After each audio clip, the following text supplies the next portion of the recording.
Hello everyone, good morning. तो कैसे हैं आप लोग? चलिए हम लोग बढ़ते हैं एक और क्वेश्चंस की तरफ। और ये जो क्वेश्चंस है क्वाड्रेटिक इक्वेशंस जो क्लास 10th का है और सीबीएसई टर्म 2 में आने वाला है ये भी। और इसका जो वर्ड प्रॉब्लम है ज़्यादा डिफ़िकल्ट प्रॉब्लम नहीं, थोड़ा सा आपको जो डेली लाइफ से यूजेज क्वेश्चन सब होता है उससे रिलेटेड आएगा। ठीक है, तो देखिए एक ये डिस्टेंस, टाइम डिस्टेंस और स्पीड का जो क्वेश्चंस होता है उस पर बेस्ड ये क्वेश्चंस है क्वाड्रेटिक इक्वेशन से। इसको समझिए, ठीक है। और इसी टाइप का क्वेश्चन सब रहेगा। ओके, इसमें और भी बहुत ज़्यादा कॉम्प्लिकेटेड क्वेश्चन सब होता है, तो ये आपको उसमें से एक ये भी है। ठीक है, इसको देखिए थोड़ा सा। यहाँ पे क्या कर रहा है कि और आपको जब स्पीड, टाइम और डिस्टेंस का जो क्वेश्चंस होता है तो उसके लिए आपको जो टाइम, स्पीड और डिस्टेंस का ये जो फॉर्मूला होता है ये आपको थोड़ा सा याद रखना पड़ेगा। जैसे कि एक फार्मूला आपको मेन जो होगा, जैसे कि स्पीड, एस फॉर स्पीड रखते हैं तो स्पीड इज इक्वल टू होता है आपको डिस्टेंस बाय टाइम, ये फार्मूला होता है। ठीक है, speed is equal to distance by time, ये फार्मूला तो याद ही होगा। यहाँ से अगर हमको और भी जो कुछ भी छांटना होगा उस हिसाब से हम निकाल लेंगे। ज़रूरत क्या पड़ेगा वो हम क्वेश्चंस को देखने के बाद कि क्या फाइंड करना है। ठीक है, देखिए यहाँ पे क्या है, कह रहा है इफ़ ए मैन, एक आदमी जो है, इफ़ ए मैन वॉक्स, ठीक है, वॉक्स यानी टहलता है 1 kilometre per our faster than his usual speed. Usual, ठीक है, तो यूजुअल स्पीड जैसे अगर मान लीजिए एक नॉर्मली जो व्यक्ति चलते हैं, जैसे हम लोग जैसा चलते हैं वैसा नॉर्मली चलते हैं, उसमें अपने स्पीड को बढ़ा भी सकते हैं। जब स्पीड को बढ़ाएंगे तो थोड़ा जल्दी पहुंच जाएंगे, मतलब समय कम लगेगा। अगर हमको दरभंगा से पटना जाना है तो पैदल तो नहीं जाएंगे, वॉक करके तो नहीं जाएंगे, लेकिन बस से जाएंगे, ट्रेन से जाएंगे, बहुत सारे ट्रांसपोर्ट है उससे आप जा पाएंगे। ठीक है, लेकिन अगर स्पीड बढ़ाएंगे तो क्या होता है, अगर हम स्पीड को इंक्रीज करते हैं तो टाइम क्या लगेगा, कम लगेगा। इस बात सबको थोड़ा सा समझिए। ठीक है, तो वो आदमी क्या करता है, वो आदमी जो है आपको 1 किलोमीटर पर आवर स्पीड को अगर वो बढ़ा देते हैं अपने यूजुअल स्पीड से, तब देन ही covers a distance of 3 kilometre. 3 kilometre का जो डिस्टेंस है इन 50 मिनट्स लेस टाइम।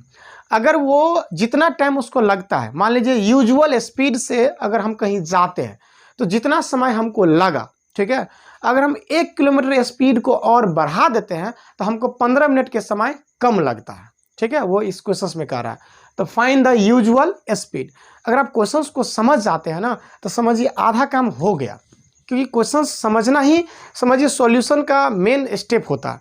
क्वेश्चन समझेंगे ही नहीं आप और सॉल्यूशन स्टार्ट कर दीजिए, था ही नहीं चलेगा क्या निकालना है, क्या निकालने जा रहे हैं, क्या हम कर रहे हैं। ठीक है, तो अगर वो 1 किलोमीटर स्पीड को बढ़ाते हैं, 1 किलोमीटर पर आवर स्पीड को बढ़ा देते हैं तो उसको 3 किलोमीटर जाने में 15 मिनट की कम समय लगेगा। तो हमें यूजुअल स्पीड फाइंड करना है, तो जो फाइंड करना है उसी को मान लेते हैं। ठीक है, सॉल्यूशन को स्टार्ट करके यहाँ मान लेते हैं कि let usual speed of the man is equal to क्या हो जाएगा, x किलोमीटर पर आवर। देखिए मान लीजिए उस व्यक्ति का, उस आदमी का जो यूजुअल है स्पीड है यानी नॉर्मल स्पीड है वो x किलोमीटर। देखिए उसको जाना कितना है, 3 किलोमीटर ही जाना है। ठीक है, 3 किलोमीटर जाना है, डिस्टेंस दिया हुआ है 3 किलोमीटर जाना है। तो मान लीजिए हमारे पास क्या है, हमारे पास स्पीड है, स्पीड मान लिए, डिस्टेंस मालूम है, और हमें जो है ना रिलेशन जो दिया है वो टाइम में दिया हुआ है। देखिए टाइम 15 मिनट लेस टाइम लग रहा है, तो हम क्या करते हैं यहाँ से टाइम निकाल लेते हैं। अब बताइए जब हमको स्पीड दिया रहेगा, डिस्टेंस दिया रहेगा, तो टाइम इज इक्वल टू यहाँ से डिस्टेंस बाय स्पीड हो जाएगा फॉर्मूला। देख लीजिए ना, ये टाइम को यहाँ ला लिया और स्पीड को यहाँ ट्रांसफर कर दिए, दोनों के एक दूसरे को ट्रांसफर कर दिए। ठीक है, टी यहाँ पे आ गया, एस के जगह एस चला गया टी के जगह, तो time is equal to distance by speed हो गया। तो यहाँ से हम लिख सकते हैं, थोड़ा सा सेंटेंस में ही लिख देते हैं, time taken by the man to cover a distance of 3 kilometre, उतना लिख लीजिएगा। ठीक है, to cover 3 kilometre at usual speed, usual speed. ठीक है, यूजुअल स्पीड पे उसको कितना टाइम लगेगा, तो डिस्टेंस बाय स्पीड होता है, डिस्टेंस है 3 किलोमीटर, ठीक है, और यूजुअल स्पीड कितना है x किलोमीटर, और ये जो सारा कुछ टाइम निकलेगा वो किस में निकलेगा, आवर में निकलेगा। क्यों, क्योंकि आपको देखिए ये यूनिट एकदम सेम रहना जरूरी है। जैसे यहाँ x किलोमीटर पर आवर, यहाँ डिस्टेंस किलोमीटर, तो टाइम बच गया आवर में, तो ये हो गया टाइम आवर में। किस में हो गया? आवर। आवर को शॉर्टकट में आप HR लिख सकते हैं, HOUR को शॉर्टकट में HR, और HOURS को शॉर्टकट में HRS लिख सकते हैं, ठीक है, HRS। तो 3 किलोमीटर जाने में यूजुअल स्पीड से उसको 3/x आवर लगेगा। अब जरा देखिए, अब अकॉर्डिंग टू क्वेश्चन अपन उसकी स्पीड को क्या करते हैं, 1 किलोमीटर बढ़ा देते हैं। तो यहाँ सीधे लिखते हैं न्यू स्पीड, ठीक है। मान लीजिए न्यू स्पीड, वो क्या करते हैं 1 किलोमीटर पर आवर अपने स्पीड को बढ़ाते हैं। तो न्यू स्पीड कितना हो जाएगा, पहले उसका माने थे x किलोमीटर, उसमें 1 किलोमीटर क्या किया, हम बढ़ा दिए, 1 किलोमीटर स्पीड को बढ़ा दिए, तो नया स्पीड हो गया x + 1 किलोमीटर पर आवर, ठीक है। ये क्लियर है ना? देखिए, जो स्टार्टिंग से थोड़ा सा एक निकाल लिए, उसके बाद स्पीड को बढ़ा करके नया स्पीड ये हो गया। अब देखिए, अब जो स्पीड बढ़ गया तो फिर से टाइम, कुछ ना कुछ तो टाइम लगेगा, लेकिन वो टाइम लग रहा है 15 मिनट कम, तो 15 मिनट वाला थोड़ा सा बाद में करेंगे, फिर से टाइम निकालते हैं इस स्पीड से। तो लिखते हैं यहाँ पे time taken by the man, by time taken by the होगा यहाँ पे, ठीक है, बाय द मैन, मैन के द्वारा टू कवर 3 किलोमीटर, ठीक है, to cover 3 kilometre at the new speed, ठीक है, या इंक्रीज्ड स्पीड, इंक्रीज्ड स्पीड, जो इंक्रीज्ड हम कर दिया INCREASED, इंक्रीज्ड स्पीड, स्पीड बढ़ाने के बाद उसको कितना टाइम लगेगा। तो डिस्टेंस तो 3 किलोमीटर ही है, और नया स्पीड हो गया x + 1 किलोमीटर पर आवर। अब चला देखिए, तो आपको ये हो गया इसको नया टाइम, ठीक है, और ये स्पीड हम बढ़ा दिए तब, क्योंकि इंक्रीज स्पीड लिखा है ना, तो नीचे में दे दिए speed, distance by speed, time का फॉर्मूला होता है। अब जरा गौर करिए, यहाँ पे स्पीड बढ़ा हुआ, ये स्पीड जो है ना x + 1 ज़्यादा से भाग दे रहा है, तो ये टाइम कम हो गया। कितना कम हो गया? ये 15 मिनट कम हो गया, क्योंकि क्वेश्चन में कह रहा है 15 मिनट कम। अगर ये इस स्पीड से जाता है x + 1 से, तो ये टाइम जो है ना पहले वाले टाइम से 15 मिनट कम होता है। तो यहाँ पे अकॉर्डिंग टू क्वेश्चंस करके, ठीक है, तो इस दोनों में आप ही बताइए, इस दोनों टाइम में कौन टाइम ज़्यादा है, कौन टाइम ज़्यादा है, कौन सा टाइम ज़्यादा है? तो 3/x वाला वैल्यू क्या है, ज़्यादा वैल्यू है, ये 3/x वाला वैल्यू ग्रेटर है। क्यों? क्योंकि इसमें कह रहा है टाइम कम लग रहा है। और नॉर्मली आप थोड़ा दूसरे तरीके से देखिए, फ्रैक्शन वाला वैल्यू से, तो यहाँ 3 को x से भाग कर रहे हैं और यहाँ 3 को x + 1 से भाग कर रहे हैं।